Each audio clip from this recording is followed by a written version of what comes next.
I didn't know they had Starbucks back in the 1200s. It's what, ye olde Starbucks, right? Oh, ye olde, yes. There's a good coffee place right there. You know? I've heard about them. They do roasters by Dragonfire, so that's like a new brew apparently.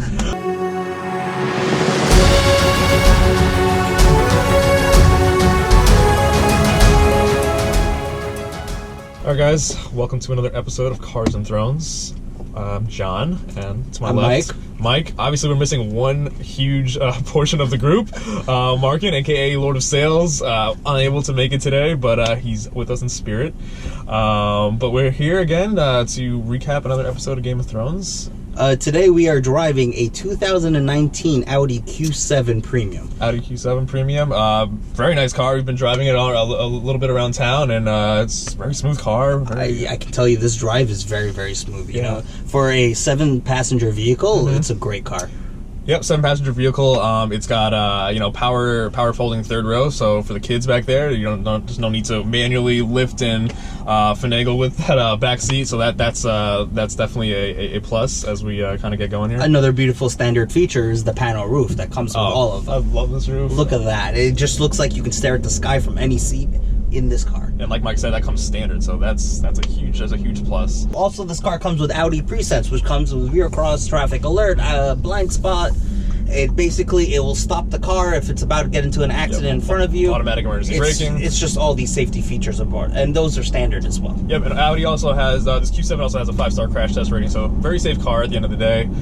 This car also has a cold weather package, so I mean, obviously right now we're going into summer, not going to be using it, but for those winter months, nice to have a heated steering wheel and heated seats as you're coming in from the cold, like a Winterfell, you know. Yeah, of course, and to top it off, it has beautiful 20-inch rims. Oh yeah, that's another. That adds to the smooth ride as well. Exactly, another option. So it's a great looking car, great for families. Definitely has that classic Audi luxury experience. Another cool feature, I don't know, Mike, when you start the car up, what does that screen do? Oh, the beautiful thing about this thing is when you start it up, the screen comes up out of nowhere and just pops up, you know, like you're like, where's the screen? Yeah, that was a surprise. I was like, where is this central navi system? And then boom, it pops up, which is also, a really cool feature. So this car has a really, really cool tech. It's also got wireless charging as part of the convenience package. So if you have a wireless charging phone, just throw it on the bed right in the center dash. And you don't even need cables anymore. Don't even need cables. It's beautiful. Just as long as your back is exposed, you're fine. Exactly.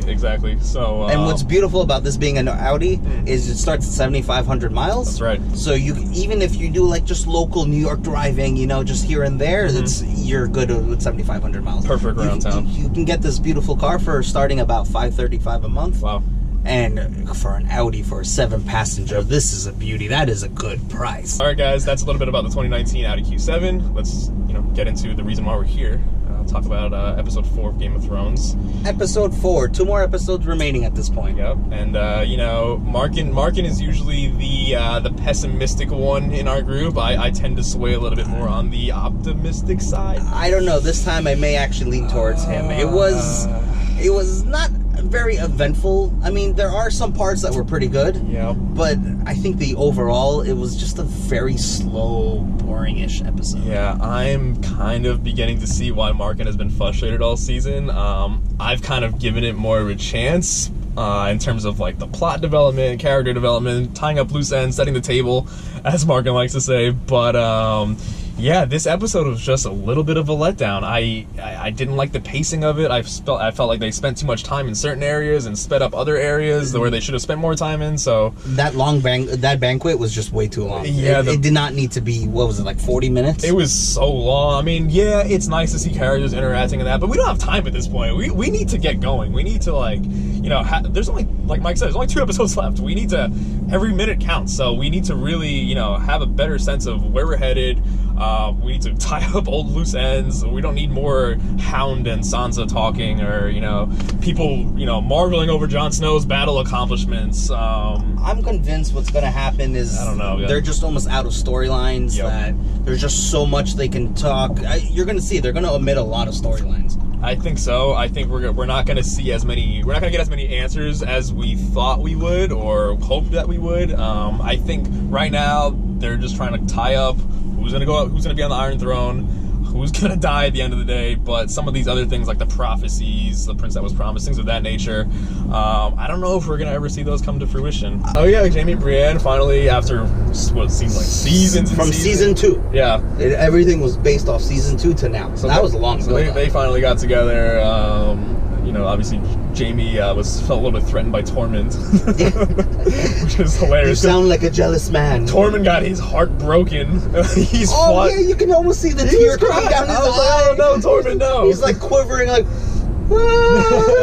But he got over it quick because he was offered something else. Here's my question: you think that's the last we saw of Tormund? You think that's it? He said bye. Yes. Okay. Let's talk about did our stuff. Let's go. Let's talk about that real quick because. Why did Jon Snow give Ghost to Tormund just like he was giving him $5 to go spend somewhere? Like, there was no emotional connection there. I was very upset at that. There was a small emotion, like at the very end they had that look at each other, you know, kind of like you're leaving, but you're going to a better place. You don't need to be down here. Raised this puppy into a full-blown direwolf. And then he just gave him away. Honestly, I was just very disappointed in what they did. What are you doing? So, after you know, while everyone's partying and you know going on and you know having a good time since they survived, Dany kind of pressures Jon a little bit to. Well, you see that she's being left out a little. You know? Like you said before, she's being left out. Especially when they start praising Jon Snow, you can tell, like, because she has information that no one else knows, and she's bubbling up inside. You can tell, like she's a little jealous of all the attention Jon's getting. So she kind of pressures him not to tell anybody about, you know, his secret. But Jon, being the honorable man that he is, being, you know, he had to tell family. He had to tell his family. He felt obligated to do so. So that leads, especially after they pulled him aside and you know they had to talk to him. That little family meeting there. I don't know if you saw it in the war room. They had a little family meeting. This is what I don't understand though. When they were in the war room and they're discussing, they're like, okay, half the Dothrakis are dead, and half of these are dead. Like, what do you mean half the Dothrakis? I thought every Dothraki's dead. Where are you getting half from? Where are they pulling these numbers out of? Because I mean, I can swear we saw all the Dothraki march in and the fire get extinguished. They're all dead. There's no reserve Dothraki. Like, everyone go. And I thought most of the Unsullies were gone too. I mean, because they broke down the bridge and left half the Unsullies on the other side. Yeah, some of the proportions that they were using, they were just like, okay, half here, half here, half here. Like, no, that's not what happened. You know, Jon pulls Sansa and Arya, and, you know, with Bran there. And Bran goes, you know, it's your choice. If you want to tell them, you can tell them. And obviously we all knew Jon was going to do it anyway. But that just kind of gave him the out. First, Jon makes them swear that they're not going to tell anybody. Yes, 100%. Arya was quick. She's like, absolutely. Sansa kind of, I didn't know if she was going to say anything, and she's kind of like, okay, but whatever. Sansa was always that borderline, you know? She was never that close with Jon anyway, if you go back to the beginning seasons. After Sansa and Arya learned the news about Jon, you know, Sansa and Tyrion have kind of a final farewell, but before Tyrion can, you know, say goodbye, because Tyrion's trying to talk to Sansa, and Sansa's kind of in her own world, obviously because she has a lot of information and she needs to know what to do with it, and she kind of has a little bit of a Littlefinger moment. Obviously she's a student of Littlefinger by default, and she decides to tell Tyrion what she knows, which obviously sets off a whole other chain reaction. What did you think about that? I'm actually surprised she didn't swear, like, just to like cover her own butt, you know, tells Tyrion, don't tell anyone. She just went out, told him, you know, like, just let it go, and knowing that he probably would take that information. Exactly, because that's the biggest piece of information on the show, obviously. Of course, because as Varys says, he has the rightful claim. He is the last male heir. Exactly. So obviously, she had intentions when she told Tyrion that information. She wants to see Jon in power because at the end of the day, Jon in power is better than Daenerys in power for her and her interests. Yes. So she, again, another person playing the Game of Thrones that we all, you know and love. So that was a huge moment. Then this is not a good episode for Daenerys at the end of the day. No, it definitely. She's had better days because, you know, they leave. Daenerys and they split their armies in half. Some take the boat, some march down. Daenerys is leaving with the fleet of ships that are, you know, transporting the Unsullied and Grey Worm and Missandei. Immediately, and this kind of woke me up because the episode had been dragging at this point. I was just like, all right, we're just another on the road again episode, and then boom, whoa.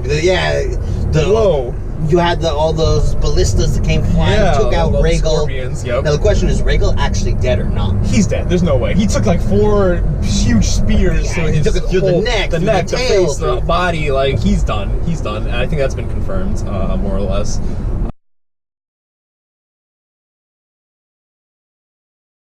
So, you know, they sent out this little party to you know, confront Cersei and, you know, see if she's gonna, you know, surrender. Obviously, she's not.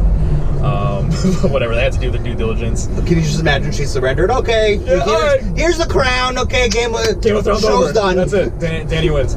Obviously, never gonna happen in a million years. Tyrion tries to appeal to Cersei. Obviously, does not work, as it never does.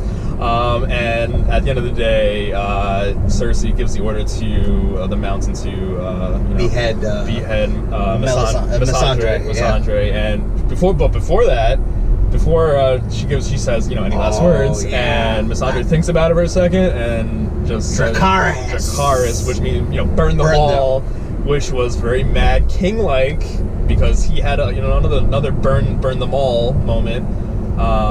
But it seems like they're setting it up so that Dany is a Mad Queen, and she was in complete and utter rage. There's so many memes about, you know, her face when she kind of turns around after they, you know, killed her best friend and they killed the dragon, and she's, like I said, having a bad day. But she is fuming and bubbling up, and she is gonna rain hell upon that. It's funny, upon King's Landing. It's funny because people would assume that Cersei would be the Mad Queen, but slowly but surely it's becoming Daenerys. Think about it. Why did Jaime go down? Jaime went down to try to fight with his sister. You know, he got some information, and he's like, he leaves Brienne. He knows, like, he loves Brienne. You can see the love there. Yeah. And then he ends up just saying, after he hears what Cersei did, you know, where they shot down the dragon, he just gets in, he gets on the horse, he gives Brienne that, oh, I am actually a terrible person. My personal opinion is that Jaime has this thought in his head where Cersei and Jaime came into the world together because they're twins, and I think in his head he's the only person to take her out. That's what I've been saying for the past however many long. He's, you know, he's the Kingslayer. She's on the throne right now. I mean, exactly. I mean, he already has the title, but this time it's going to be like an earned title because everyone knows that she's mad. He's going to have a decision to make whether to side with her or to stop her, and I think we'll see that, you know, in the next episode or so. I don't know if you guys saw this, but in the banquet scene came to my attention this morning, came to a lot of people's attention either late last night, early this morning. I don't know who started it or who found the original one, but it's all over Twitter, it's all over social media. If you look very closely in the banquet scene, in the background next to Daenerys is what seems to be a Starbucks-like cylindrical cup, you know, with the cover and everything. Like, it looks legitimately straight from I didn't know they had Starbucks back in the 1200s. It's what, ye olde Starbucks, right? Oh, ye olde, yes. There's a good coffee place right there. You know? Yeah, I've heard about them. They do roasters by Dragonfire, so that's like a new brew apparently. But I don't know. How does that happen? Like, was that intentional? Did that just slip through the cracks? I really wonder. Is that a mess up? I mean, that's something that during all the post scenes they could have edited out. That's what I'm saying. And how many eyes are on every single, you know, area of Game of Thrones, in the editing room, like on the actual production set? Like, you thought a PA would just go be like, hey, you might want to move that cup because you just drank out of it, or maybe Starbucks paid for a promotion. I don't know, but all I know is that kind of sums up the whole entire season, just lack of attention to detail. How do you get a modern company that pays for a promotion in an ancient time? That's like Delta Airlines in Game of Thrones. Exactly, you know? exactly. Like, it just doesn't exist. They do Dragon Airlines. Dragon Airlines is a good one. It's pretty good. I hear it's very it's a European airline. It's European, and but it's a little bumpy ride. The amenities aren't too good. You have to sit on, you know, dragon scales, so they're still working out the kinks, but that's the best one they got. But you got a lot of legroom. A lot of legroom. There's no first class because everyone is on the same playing field. It's one class. Well, no, there's two classes. You know, the one closer to the front is like first class. Okay, the ones that have to sit by the tail. Yeah. I mean, there's only one situation that airline had to take multiple people, which was in season 7, episode 6. Oh yeah, that was the first ever flight from the Dragon Airlines. You know, who can we fit aboard? Who can we take with us? And who who almost fell off the dragon? Jorah or whatever. So they almost had a casualty in the first flight, but I'm glad they worked out the kinks, and now they're just doing a solo flights from here to Westeros. All right, guys. So that is another episode of Cars and Thrones. Thank you for joining us this week around. Yep. I'm sure next week is going to be a more interesting, eventful discussion. Bloody, gory. And we'll obviously, have Markin back in the fold to give us his hot takes, because he's the hot take king. I mean, I can almost guarantee that we're going to be talking about deaths next week. Oh, yeah, we're going to have it in memorandum for everyone that's fallen. That we can remember. Because there's probably going to be a lot. And we'll see if Dany goes full Mad Queen. But, that'll be for next episode. Until then, thanks again for watching. Please don't forget to like our episode. Comment on the videos. Yeah, let us know if we're way off on our opinions or if we're spot on, as we think we are. See you next week, and see you next Monday. Out.